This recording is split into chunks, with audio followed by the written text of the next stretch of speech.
Bonjour à tous, bienvenue dans votre nouveau numéro d'ActuWeek sur Activision TV. On démarre en société. Pas de passerelle, pas de terre, c'est le mot d'ordre des collectifs de Thiaroye et de Yeumbeul qui sont impactés par les travaux du TER. Ils exigent les passerelles avant le démarrage du train express régional. Ils rappellent la promesse du chef de l'État de mettre des passerelles à 300 mètres. Les populations se disent déterminées à avoir leur passerelle. Meurtre d'enfants, la série continue. Quelques jours après la petite sauvagement tuée dans un bâtiment abandonné à Mbour, c'est au tour d'une fillette âgée de 4 ans retrouvée égorgée à la périphérie de Ziguinchor, au quartier Kantène. Le bourreau non encore identifié a profité de l'absence des parents pour entraîner la jeune fille dans les buissons avant de le tuer. On poursuit en santé. Le Sénégal est à 72% des personnes vivant avec le VIH dépistées. 87% sont traitées. À 79% ne transmettent plus la maladie. The US Emergency Plan for Health Relief,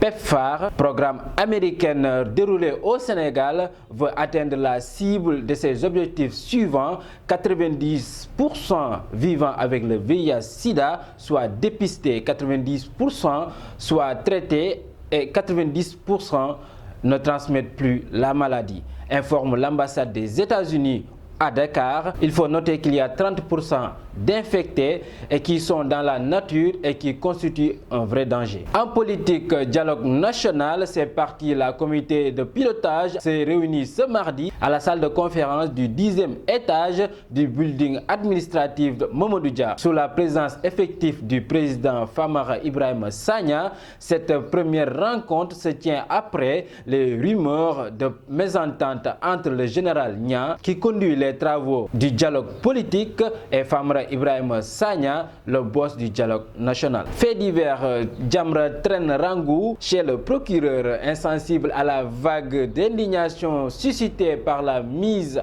en ligne de son scandaleux spot faisant la promotion de sa sulfureuse soirée, dont le lieu, disait-elle, est strictement confidentiel. En dépit des tollés suscités, Rangou promet de récidiver le 11 février prochain au mépris des dispositions du code pénal article 318, outrage à la pudeur et de l'attentat aux bonnes mœurs. À l'international, on débute en Afrique. Yaya Jammeh sort de son silence. L'ancien président gambien a régné d'une main de fer pendant 22 ans en exil. Depuis 3 ans en Guinée équatoriale, s'est fait entendre ce week-end en Gambie. Dans un enregistrement téléphonique, Yaya Jammeh indique qu'il désire rentrer dans son pays. Cet enregistrement a fait le tour des réseaux sociaux. C'est une conversation téléphonique entre Yaya Jammeh et un responsable de son parti. Les dirigeants du Sahel ont signé une déclaration dans laquelle ils ont exprimé leur souhait de voir la France poursuivre son engagement militaire dans la région. En proie à des récurrentes attaques terroristes, la France a annoncé l'envoi de 220 soldats supplémentaires qui viendront renforcer les troupes de Barkhane, estimées à 4500 hommes. Un nouveau sommet entre les deux parties est prévu en juin 2020 à Nouakchott pour faire le point sur les avancées des décisions prises à Pau. Aux États-Unis, le Sénat américain a ouvert solennellement ce jeudi 16 février le procès de destitution de Donald Trump, troisième de l'histoire des États-Unis. Donald Trump, qui ne devrait pas comparaître en personne, est visé par 2 chefs d'accusation, abus de pouvoir et entrave à la bonne marche du Congrès. On termine en France.